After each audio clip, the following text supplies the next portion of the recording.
Jayo Radha Madhava Kunja Vihari.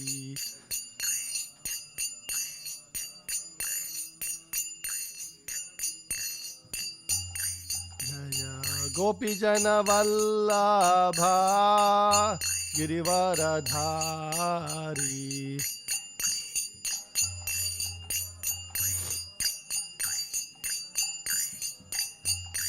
Jaya Gopi Jana Vallabha Girivaradhari.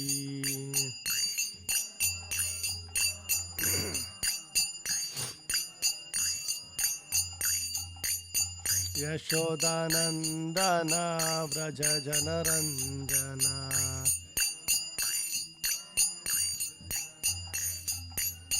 Yashodanandana Vraja Janaranjana.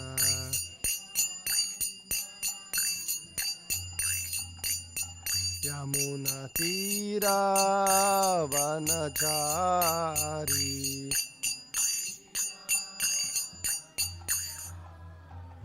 Yamuna Tira Vanachari.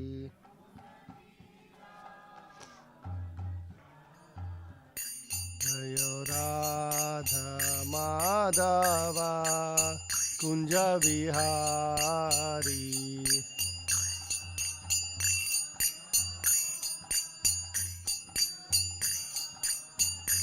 Jayo Krishna Balaram, Jayo Krishna Balaram, Krishna Balaram, Jayo Krishna Balaram.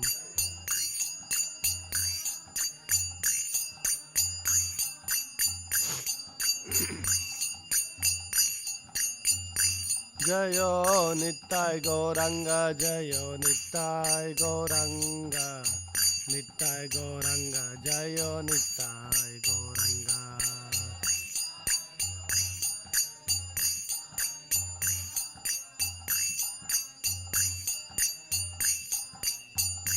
Jaya Jaya Prabhupada, Prabhupada, Prabhupada, Jaya Jaya Prabhupada.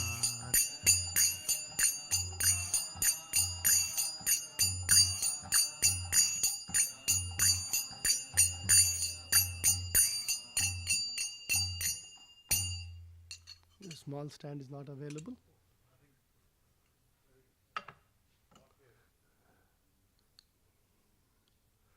Reading from Om Namo Bhagavate Vasudevaya. Om Namo Bhagavate Vasudevaya. Om Namo Bhagavate Vasudevaya.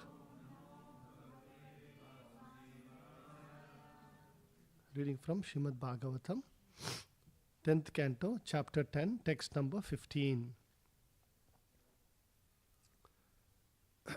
Please repeat after me.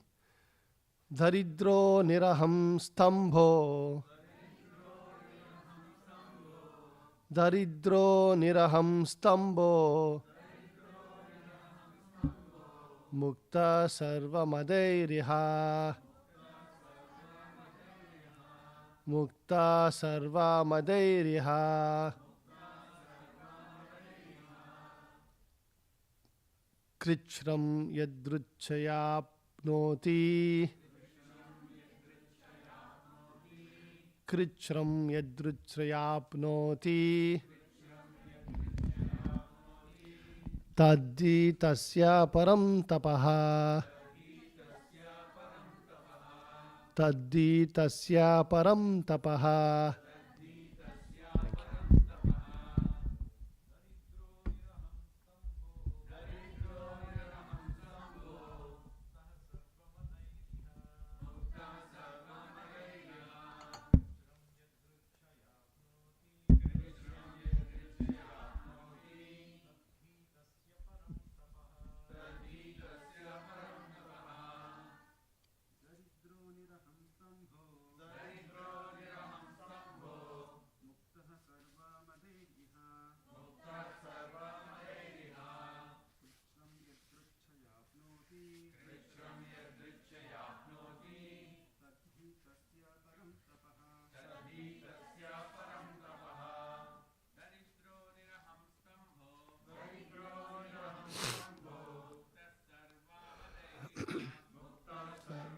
madhairiha.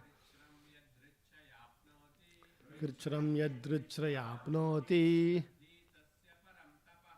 taddi tasya parantapaha.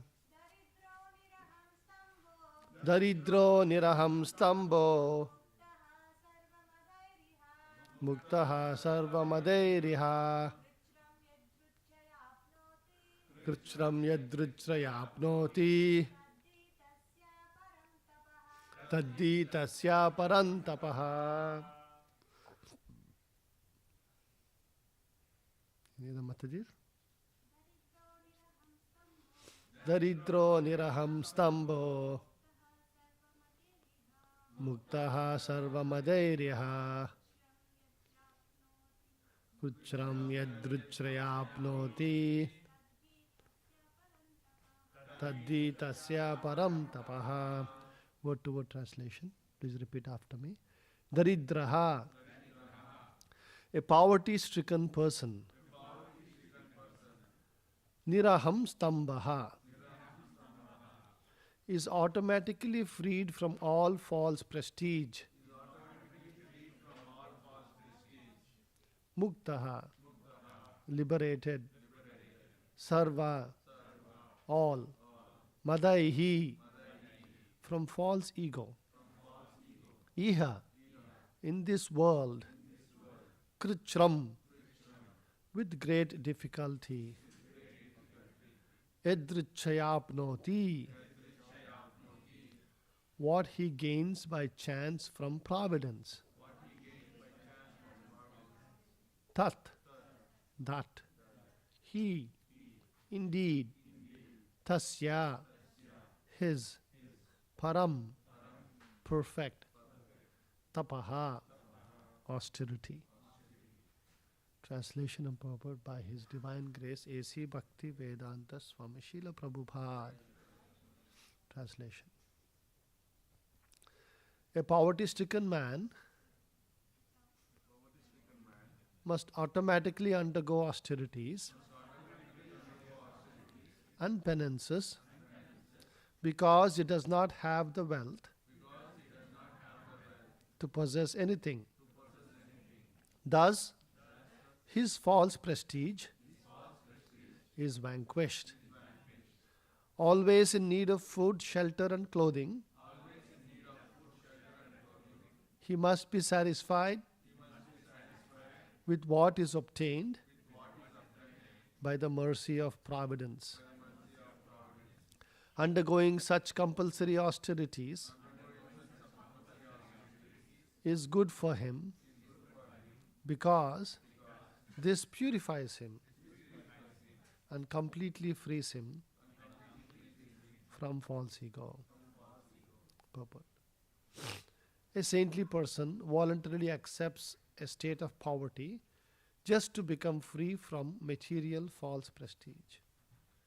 Many great kings left their princely standard of living and went to the forest to practice austerity according to Vedic culture, just to become purified. But if one who cannot voluntarily accept such austerity is put into a situation of poverty, he automatically must practice austerity. Austerity is good for everyone because it frees one from material conditions. Therefore, if one is very much proud of his material position, putting him into poverty is the best way to rectify his foolishness. Dharidrya dosho gunarashi nashi. When a person is poverty stricken, naturally his false pride in aristocracy, wealth, education and beauty is smashed. Thus corrected, he is in the right position for liberation. Thus ends the Bhakti Vedanta purport.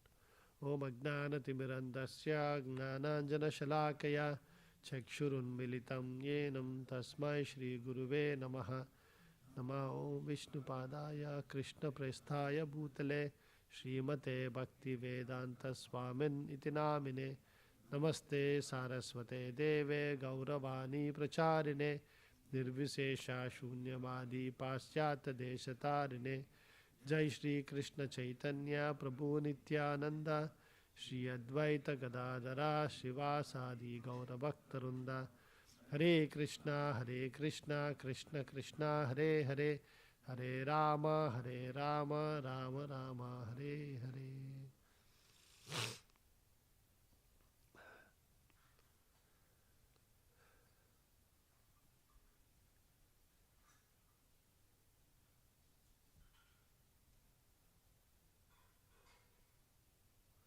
So we see here,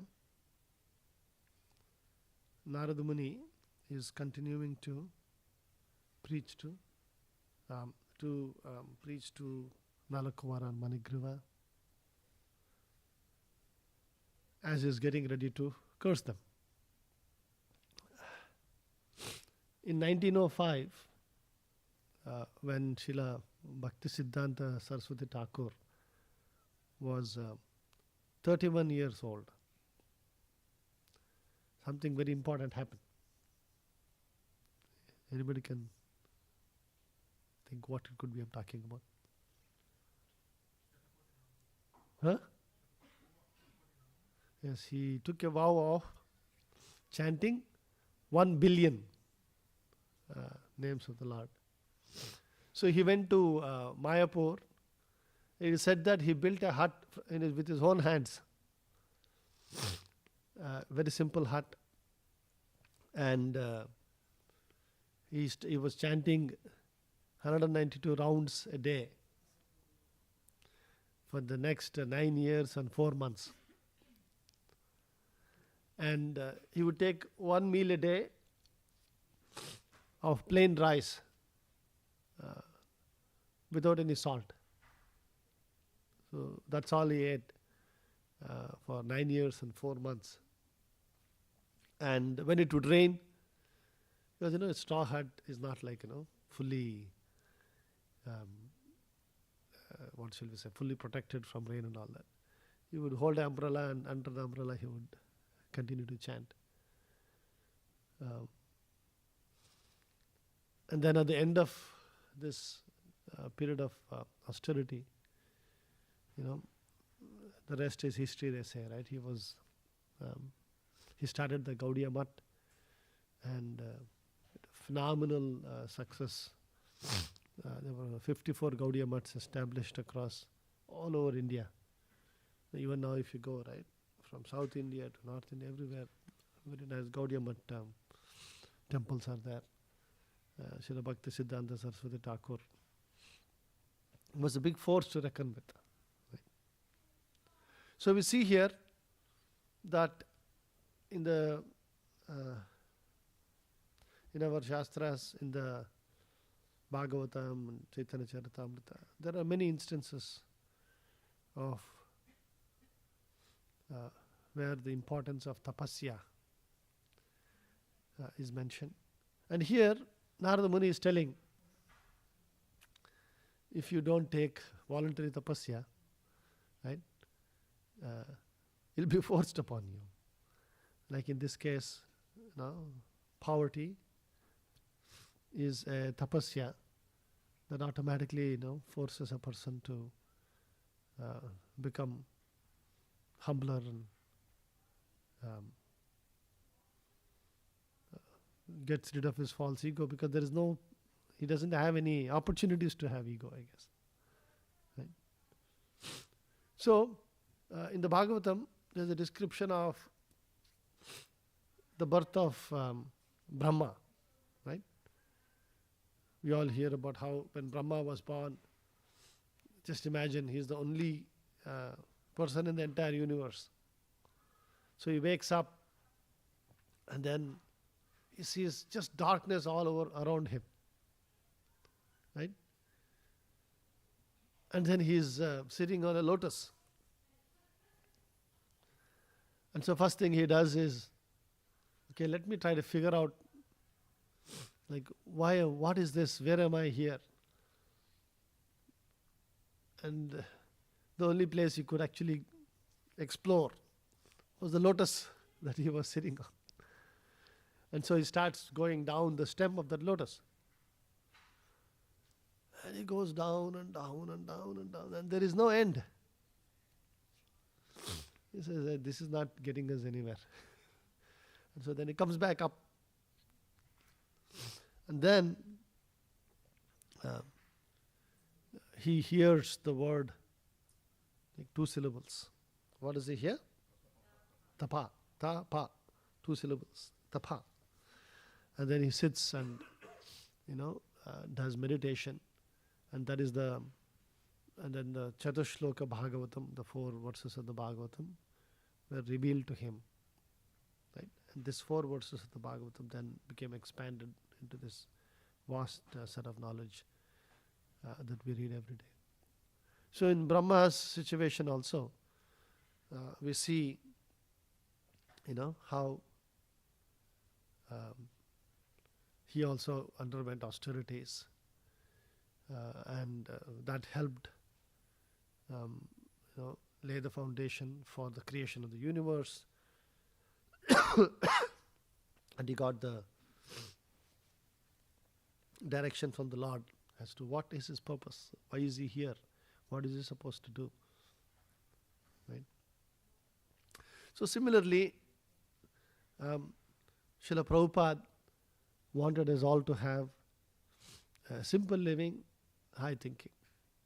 Right? Voluntarily, we devotees accept. Again, in our austerity, our method of practicing is really not that much of an austerity compared to the traditional sense, right? Prabhupada didn't tell us, go to the forest and do 60,000 years of meditation and things like that, right? We are chant Hare Krishna, right? Eat nice Krishna prasadam and dance, chant and dance. In a sense, it's not a big austerity, but at the same time, it is something that we should focus on, we should be conscious about, so that for ourselves we can purify. We can speed up the process of purification, and we can also be wonderful instruments in the hands of Guru and Gauranga, right? To spread Krishna consciousness all over the world.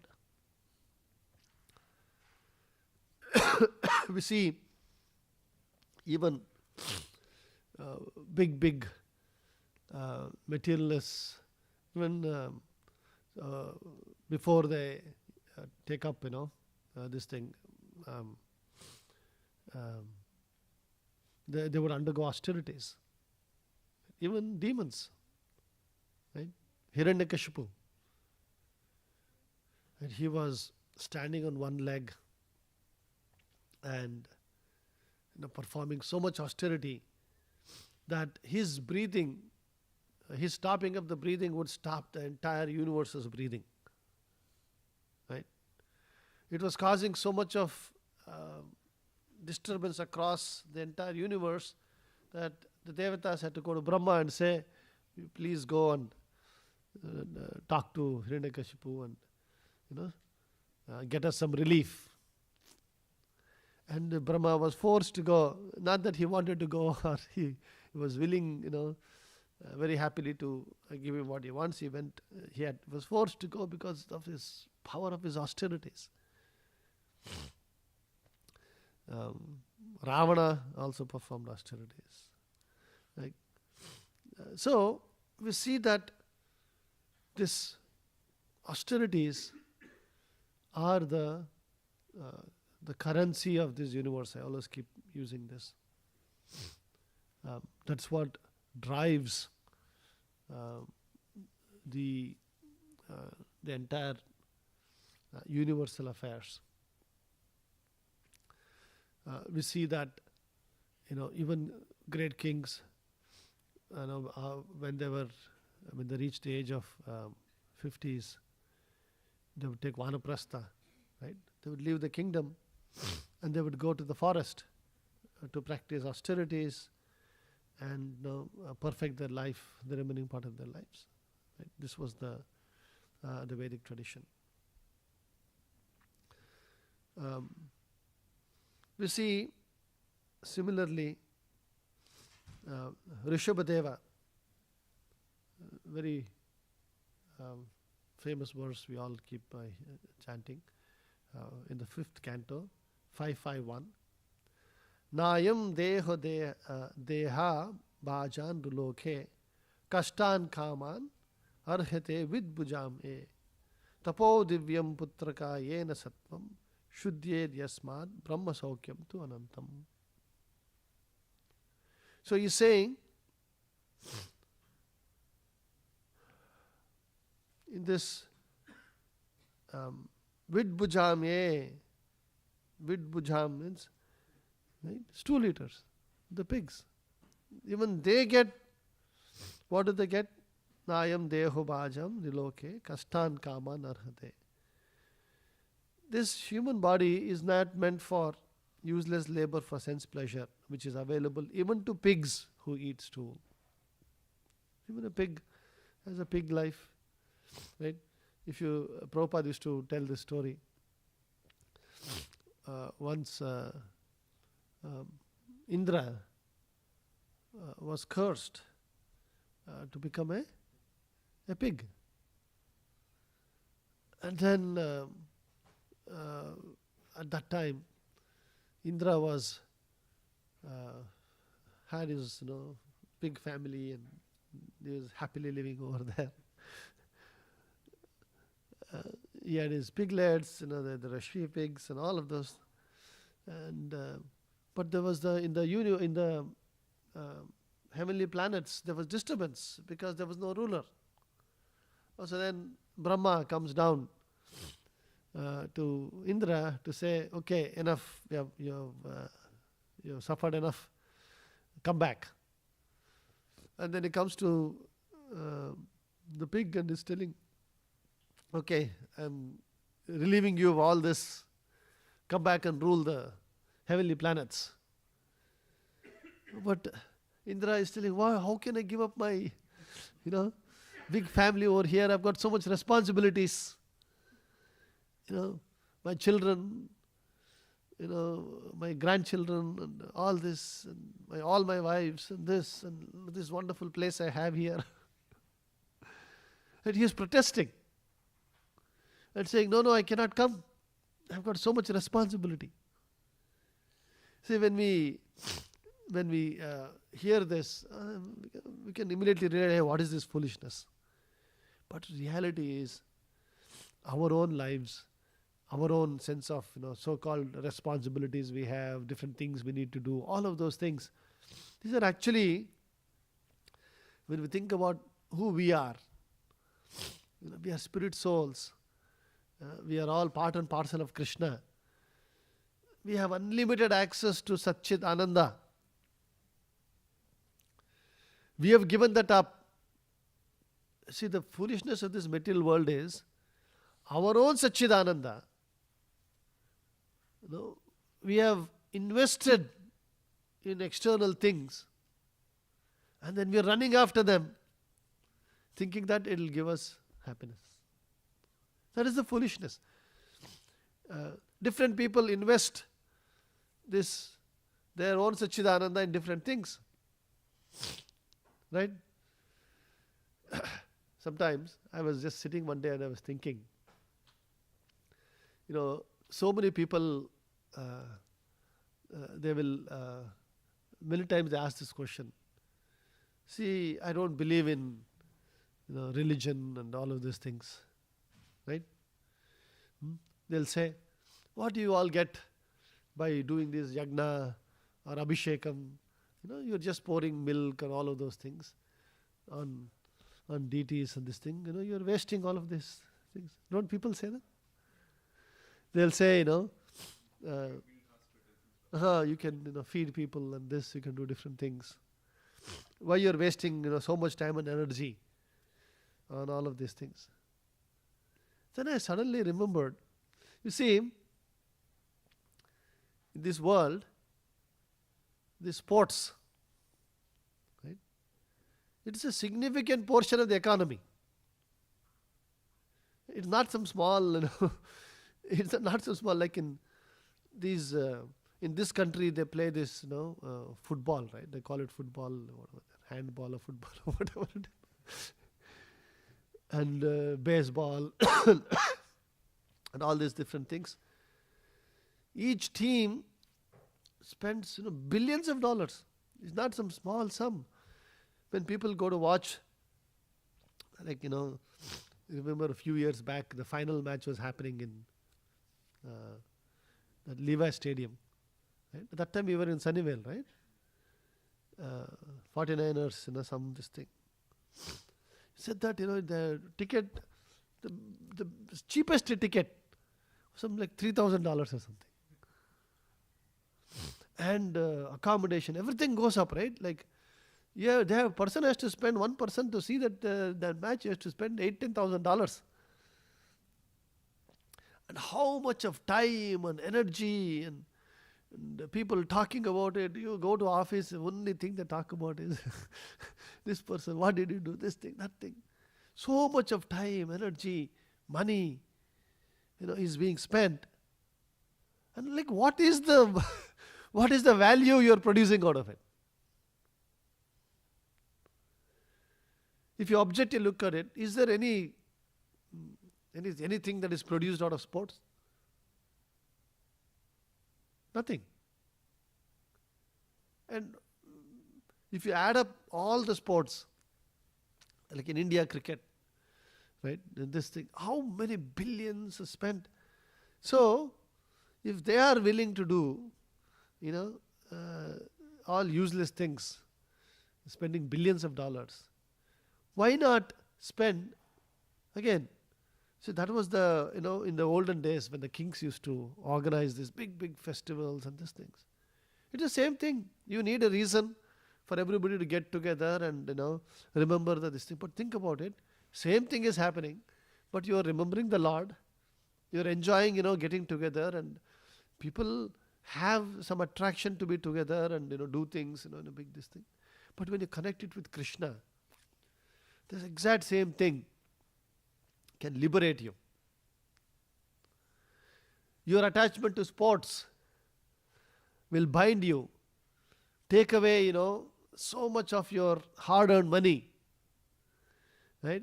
And it is completely useless. The exact same thing, when you connect it with Krishna, you also have big festivals, you organize, big these things. In a grand scale you do, and everybody gets together, but they remember the Lord, you have nice prasadam, nice kirtan, nice this. Every single step of that activity is liberating. See, this is the beauty of Krishna consciousness, what Prabhupada has given us.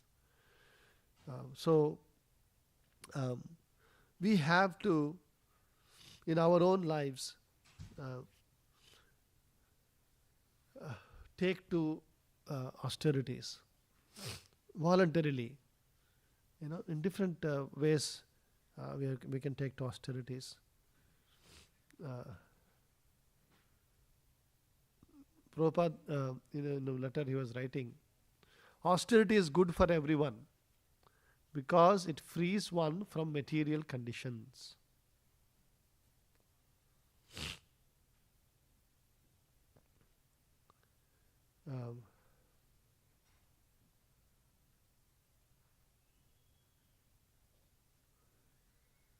So, what is it, like how do we practice this in our own lives? So what is our primary austerity we are supposed to do? Waking up early in the morning and chanting Hare Krishna, right? So initially, especially for people who are not used to getting up and all that, it seems like a lot of austerity, right? It's hard and the whole world is happily sleeping and you are, getting up. In fact, if you see from, I always keep saying it from Ayurveda perspective and all that, see how the world is created. There are this kapha, vayu, pitta, stages. So, there's a kapha stage that starts at 6 a.m. to 10 a.m. in the morning. Right? Before that is vata. So, if you wake up before that and you are fully awake, then you are fully energized and you'll go forward. But if you try to wake up between 6 and 10, you are fighting against the material nature. Like you're saying, how the body is created, the kapha phase is going on. It's heavy and this thing. That's why people, when they try to get up between early in the morning, they're all groggy and this and that. Because, you're short-circuiting your own process. So, that is why,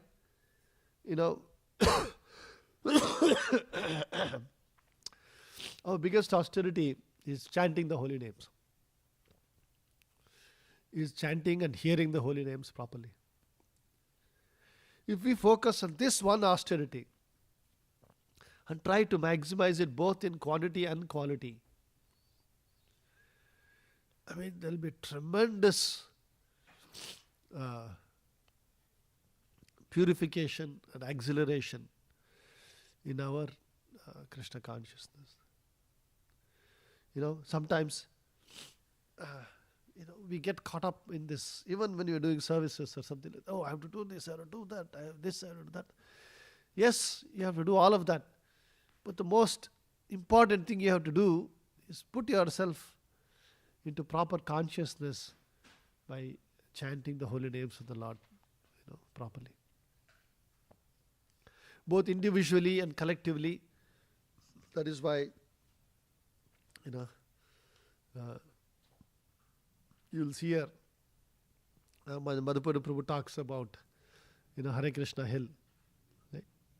He said Hare Krishna Hill was built by devotees doing their morning sadhana properly, together. Everybody would be this thing. I remember, I think I've told this before. So Madhupuri Prabhu would sit and he would have a teddy bear next to him.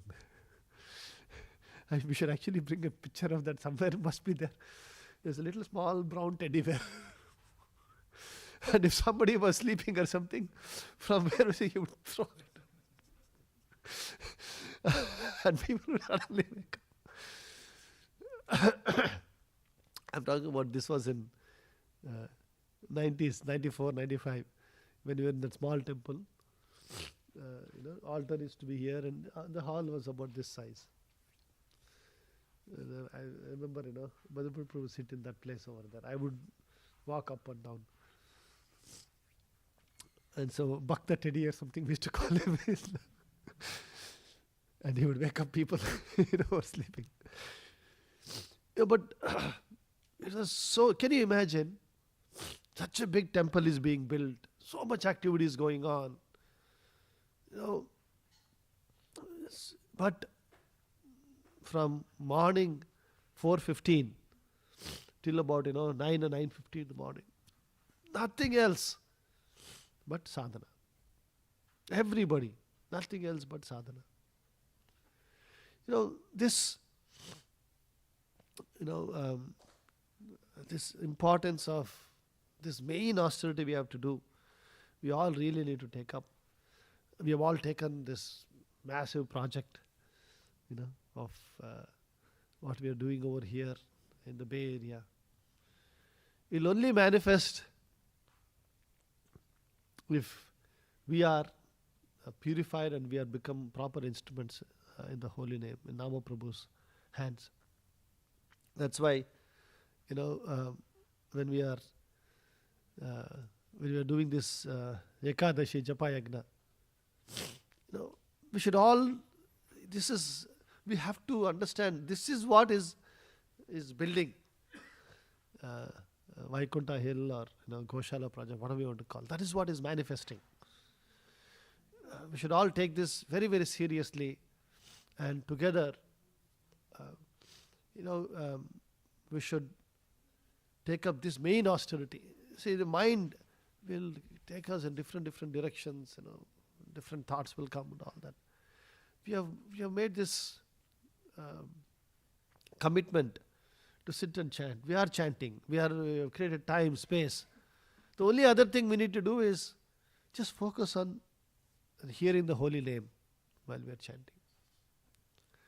So, we see here, Narada Muni is telling that because Nalakuvara and Manigriva were not voluntarily accepting proper culture and austerities, it is better a forced austerity on them living as trees for 10,000 years would help bring about transformation in their lives.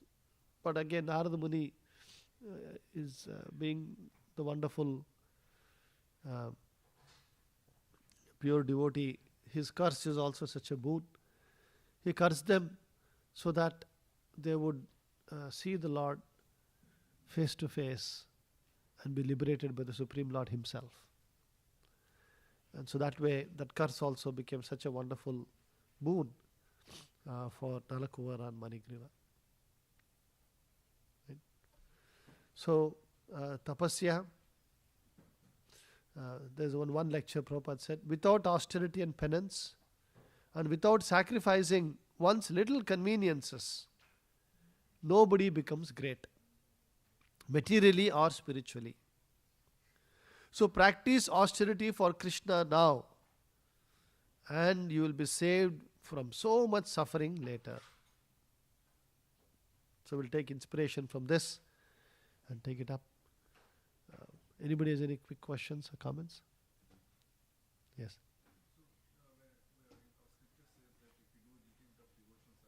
Hmm.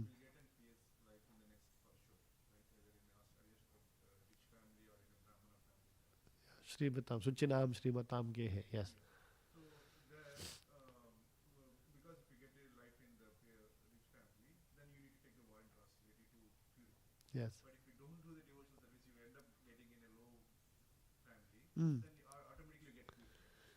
Because the austerity says, and you are forced to take the austerity if you are a poor person, right? If the proper translation is.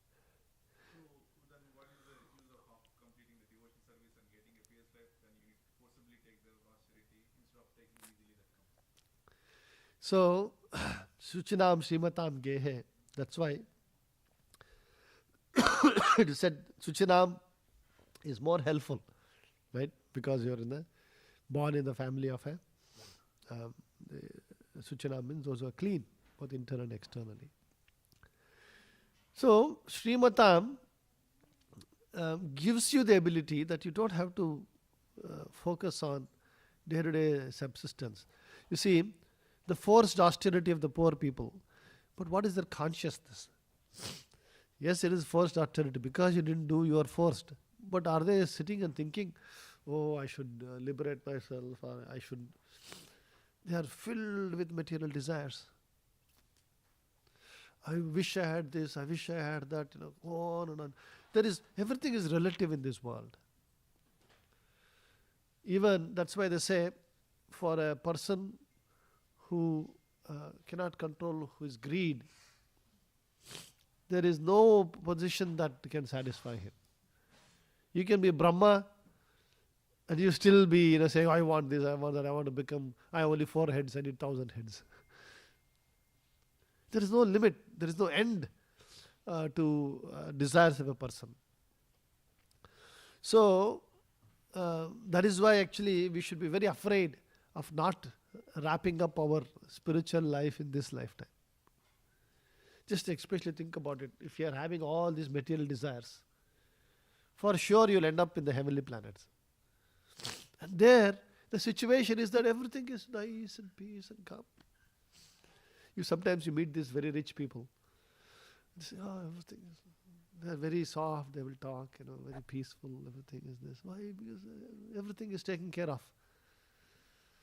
But,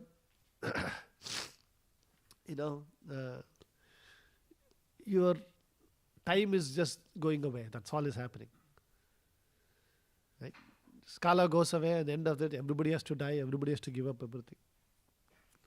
So that is why we have to be a little scared about ending up in some heavenly planets if we continue to have material desires, and that will actually take away from our imagine if you get stuck in a heavenly planet or something for thousands of years, you will be stuck in sense of material enjoyment, and you will lose the purpose of life itself. In one place Prabhupada says, if you miss this opportunity, it may take 1,000,000 lifetimes again to get this opportunity again. 1,000,000 lifetimes. So that is why we should be very serious. You have tried so many things. This one lifetime, try this. And the beauty of this is, what is so-called austerity, after some time it becomes pleasure. Just like getting up in the morning is an austerity for some. For once you become practicing like such like, why would you sleep early in the morning? Granthra Srimad Bhagavatam ki Jai Srila Prabhupada ki